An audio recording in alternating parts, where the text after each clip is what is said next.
My name is Benny Johnson. As some of you know, I've been struggling with addiction. However, I decided to change my life and went into recovery. I've started this podcast 90 Days Clean, and I want to take you along in my journey.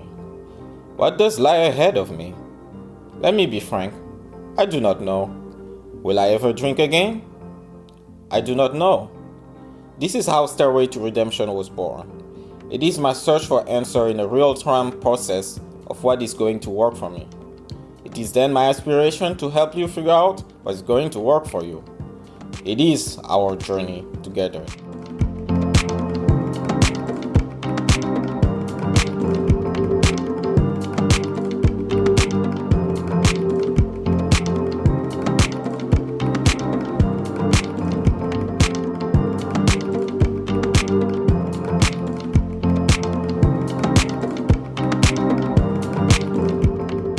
Good morning, guys, and welcome to Stairway to Redemption, a podcast about addiction and recovery. This week is my second solo episode, and how fitting that it is the first episode of 2023. I would like to start by wishing you guys a happy new year. May 2023 be a blessed year for you, and may you accomplish your goals and as many goals as you had set yourself this year. Also, thought for the still sick and suffering. May the still sick and suffering fight their way back to recovery. All right, first thing first, state of the mind address. Let's start with the New Year's Eve. I attended this year Reprieve New Year's Eve party, or last year. Still need to get the habit of knowing that's 2023. Reprieve is a collective of like-minded people who throw a sober party. Their motto is no booze, no drugs, just dance. I had a great time at the party. The DJ was great. Shout out to DJ Hansi. Another shout out to their guest host and MC, JJ Valentine, who is a great master of ceremony. There was a point during the party when everyone stood on the side of the dance floor, and folks were dancing to the middle, like catwalk style, showing off the move. Like something similar, like very similar to what Soul Train was back in the day, back before my day, by the way. Easily one of the highlights of the night. Another thing worth mentioning is that I ran into 3 friends I went to inpatient with back in August. Shout out to Pedro, Alex, and David. It brings comfort and joy to see you guys doing well, and it always brings joy and comfort to see the people you went to rehab with doing well. That's because God knows, like, many relapse, many have a hard time, some unfortunately pass away. So it's always a pleasure seeing you guys doing well. Another thing, at the Reprieve Party, I had the opportunity to try Curious Elixirs. For those who don't know, Curious are booze-free cocktails.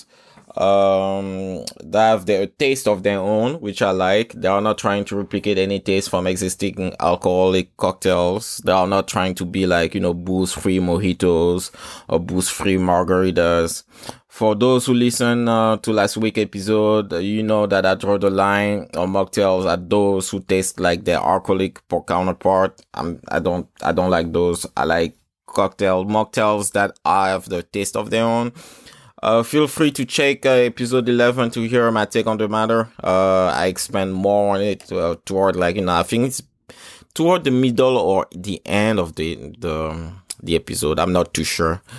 But yeah, Curious has so far, I believe 8 different flavors, 8 different cocktails, I will say. And at the party, I tried Curious number 2 and Curious number 4. And I can already tell that Curious number 2 will be one of my go-to. It has lime and ginger in it. Anything with ginger, sign me up. I love ginger. I love the tingling, warm sensation. And they are actually throwing a bunch of events this month for Dry January. And I plan to attend one of them to try other flavors and make connection and hopefully meet the founder of Curious Elixir. I just want to, hear their story. Yeah, so that's it for my New Year's Eve story. I'm gonna add the links below to both Reprieve and Curious in the description. So if you would like to know more about, what is it that Reprieve does, what's the philosophy, or learn or order more about, Curious Elixir, yeah, please follow the links in the description. Next, I would like to talk about 2022 and my inventory in 2022. So, this week I worked on my inventory of the past year. I like to do my inventory in the next year, not toward the end, because I would like to have the year being like fully, over completed.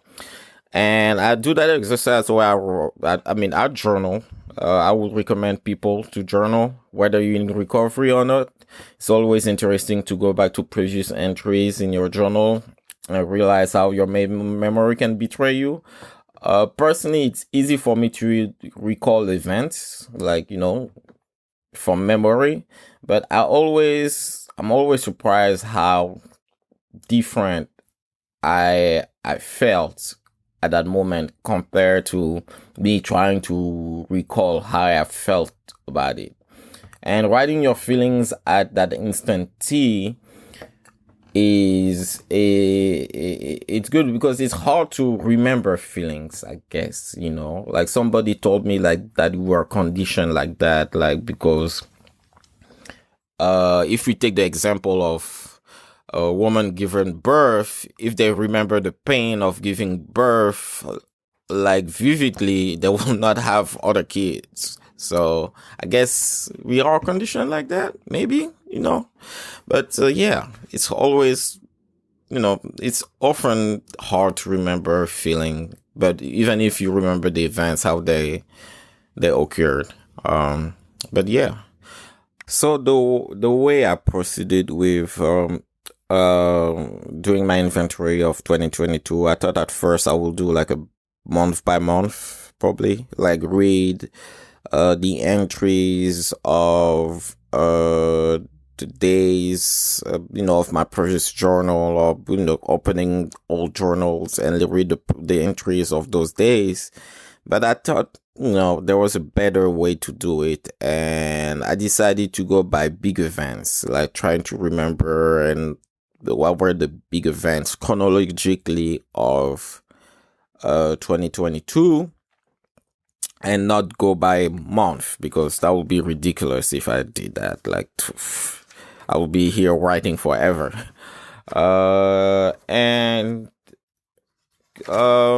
Yeah, so early in the year, I was still looking for a job. And that was when I was active in my addiction, and the worst of it got me. I remember that the winter and my birthday were like a blur, basically. I was isolating a lot, using a lot, not doing much. I got very, very secluded, not talking to my friends. Nothing much happened until maybe the beginning of the summer. That's when I was still using, but my friends starting doing everything they could to reach out, and eventually my best friends called my mom, and I had to go back inpatient, and that's definitely going back to inpatient is no brainer, was the highlight of 2022 for me. So after about 30 days inpatient, let's talk about inpatient a little bit, what I learned there. I was just, when I got back inpatient, I first of all, that was my second time in treatment, and I swear to myself that I will never go back in treatment because of how nervous and sad, and how my because the emotional state that being impatient put me in the first time I went to, I was like, I don't want to go back. It's all about like talking about trauma. You have to relive your things. So I never thought I would go back impatient, but like this time I was so defeated. I just didn't know what to do. I thought like I don't like the word surrender, surrender to your disease, because surrender is like, I will, there's a difference for me between surrendering and acceptance. Like, surrendering is the power, you powerless to your alcohol. I understand those are but surrender is like more in the defeat way, like you were defeated. Acceptance is like, okay, now I recognize that, all right, I need to take a different approach to it. For some people, it might be, tomato, but yeah. So now that I accepted that I needed to go back to rehab, I went into treatment with a position of, let me humble myself and start learning. So anything that I thought was, stupid or counterintuitive while we were like studying, I told myself, you know what, Benny, you don't know shit. Just shut up and listen, for a minute. Just for a minute. I know you're smart, Benny, but just for a minute. See what it is, just listen to the information. Even if you don't believe it, listen. And be surprised, Sometimes you never know who is gonna carry the message that you want to hear. Like, I hear things that help me a lot coming from the most surprising people that at first will never, I don't want to use this word respect, but will never put in my sobriety network, But that's the beauty of humbling yourself and just, listening to others. I want to also give a big shout out to the staff at Seafield. Yeah, I'm gonna tell their name. I went to Seafield in West Hampton. Great, like they deserve a shout out here. They were really great. Like my counselor Megan, Dr. Sue, like the psychologist from my psych eval, all the other counselor, I'm blanking right now, but like the staff, they really care. And it's not easy because when you see the rotation of people, like just, people on the basis of max 3 weeks, and the average, stay there is not even 2 weeks, I believe. A lot of people may leave, they cannot complete, they go, they relapse. And I commend them to find a certain balance between, caring about somebody, at their recovery, and not getting too attached, because unfortunately the statistics are against us. The numbers are against, people who are in recovery. So next, after going to recovery, after graduating from inpatient, I meant like the next step was AA and the outpatient program. I put myself voluntary to those at the same time, just to maximize, my chance of recovery, of staying sober, and learning, because I didn't have a job at the time, and what else was I gonna do? It was quite a lot. At that time I was 3 months sober, and I was putting myself through the gauntlet, and I'm happy it paid off. Right now I have better ways to deal with my emotions. I don't really have cravings. Sometimes I have like nostalgia, or like, oh yeah, I remember that part, like when you see some events, or when you, let's say with the holidays, for example, you to recall what did you do, what the things you did, like the good holiday parties you had, like, you have like nostalgia, fear of missing out. I'm not sure how I'm gonna describe this feeling, but you remember the good parts of when you were in addiction, and it's dangerous to do so because that's what might lead to people to relapse sometimes if they just remember the good parts and they don't like remember right away the consequences of those moments. Fortunately, I was, lucid enough to say, oh yeah, it was fun, but remember the consequences. Have consequential thinking. That was the word I was looking for.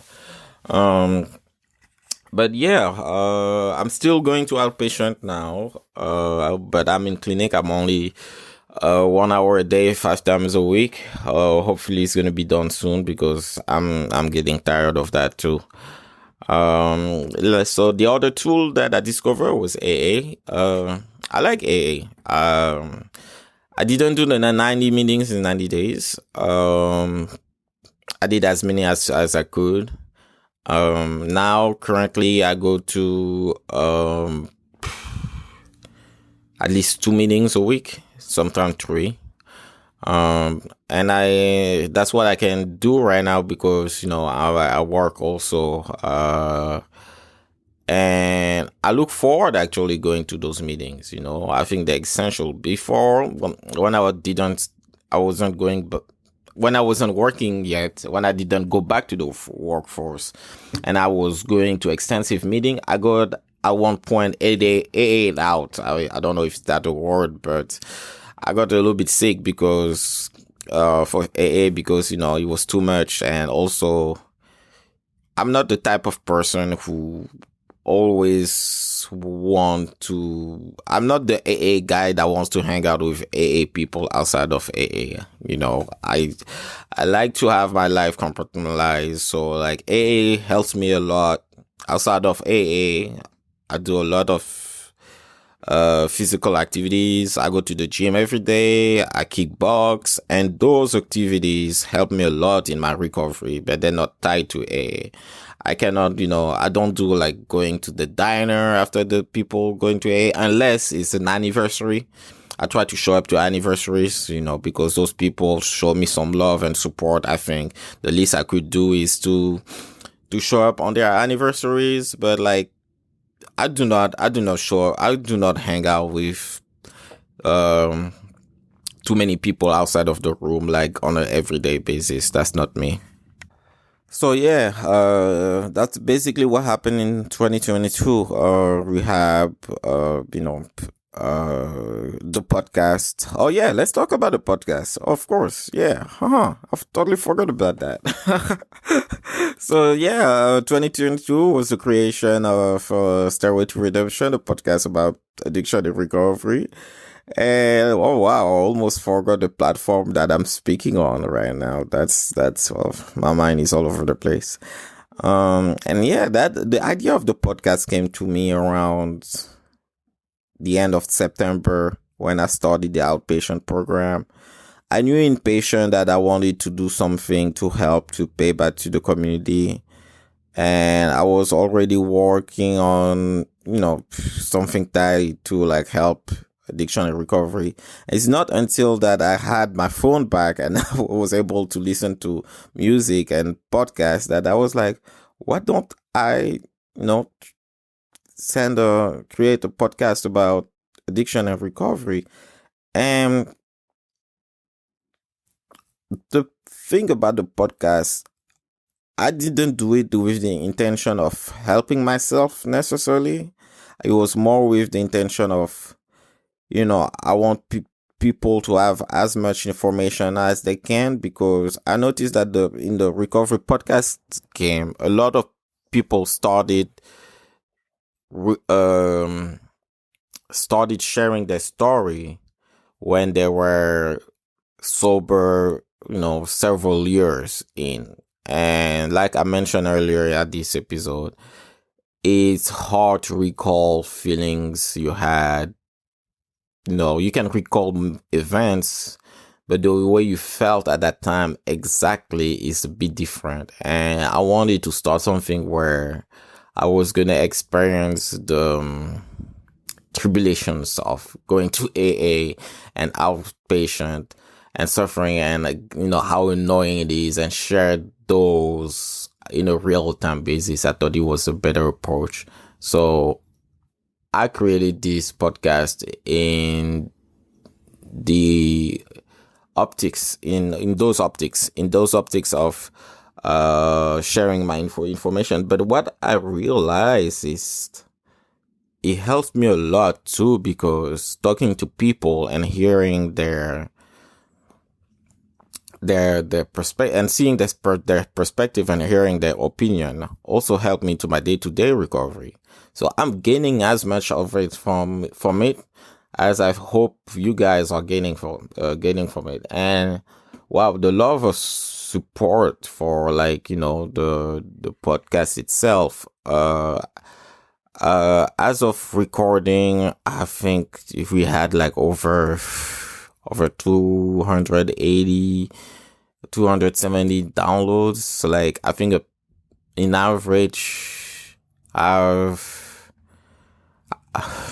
don't know, at least 7 people listening to the podcast in average a day, right? Or between 7 and 5, some number like that.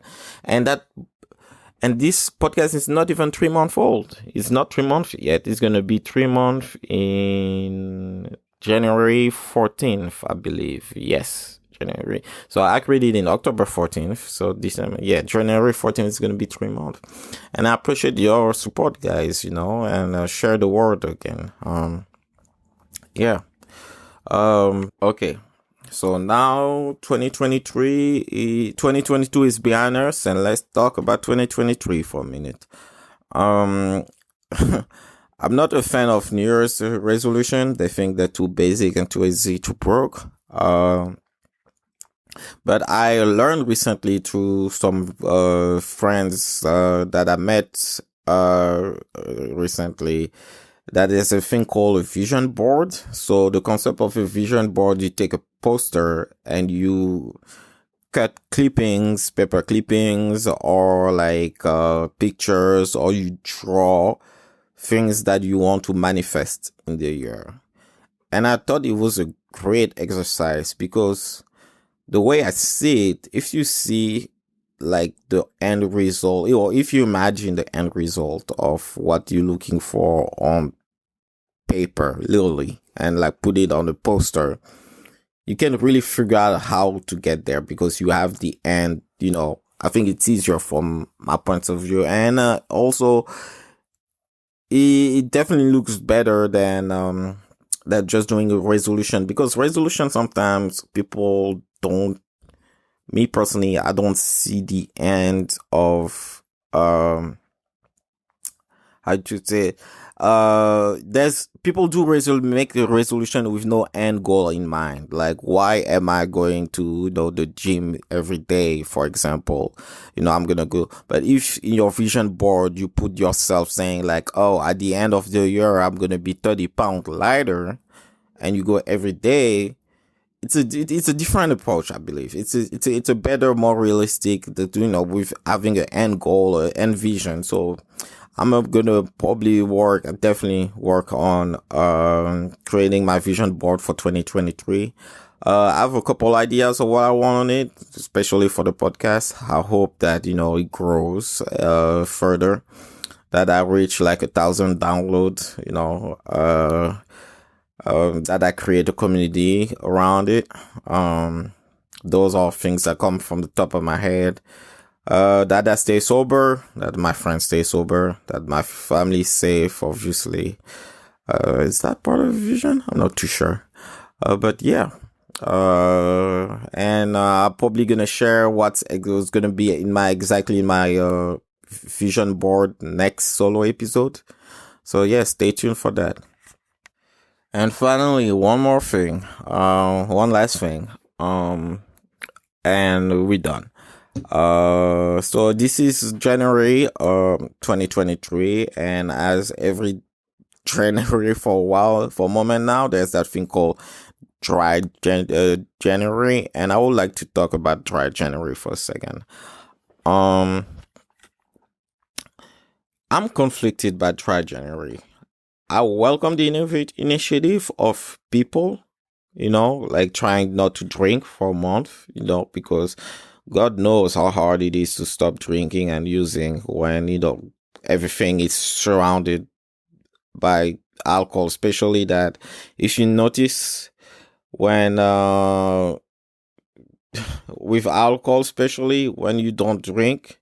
Now, when you do drugs, people are like, what's wrong with you? When you don't drink, people ask you, what's wrong with you? So alcohol is definitely one of the most deceptive and how say how what well, most like drug to kick out for sure, based on the society we live in, and everything is alcohol based. All events are mostly alcohol involved, and it's cool that there's that thing called dry January where people try not to drink for a month and discover themselves.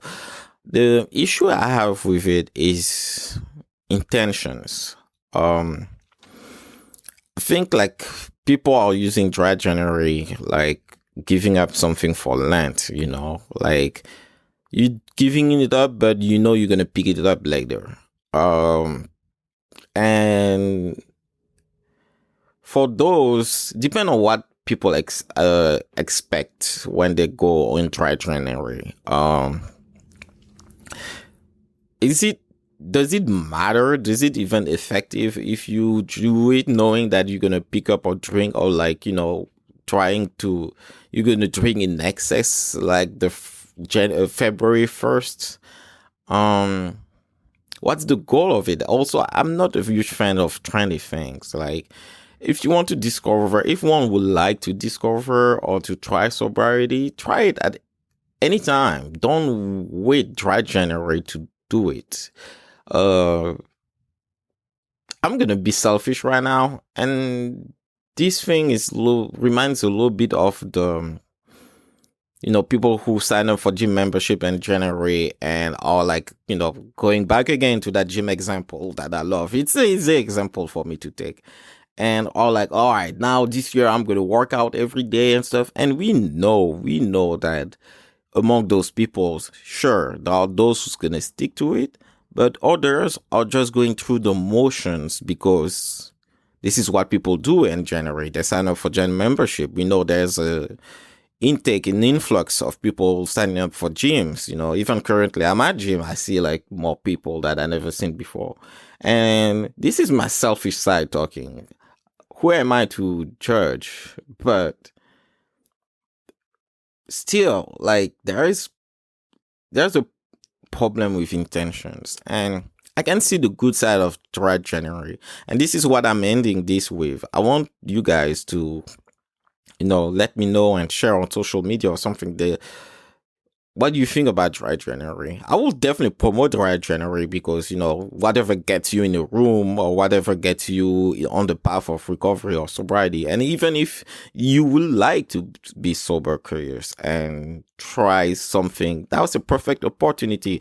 I'm myself going to go to the dry January event of Curious Elixirs sometime this month, maybe others, just to make more connection.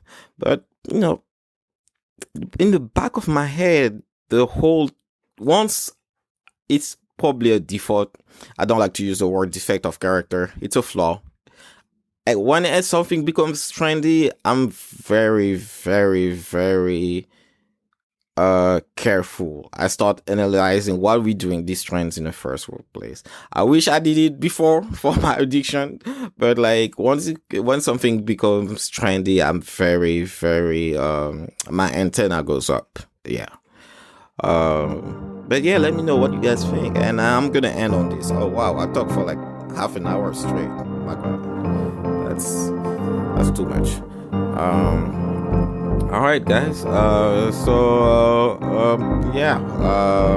As always, follow us on social media at Stairway to Redemption on Instagram, Stairway to Redemption on TikTok. Go listen to the site.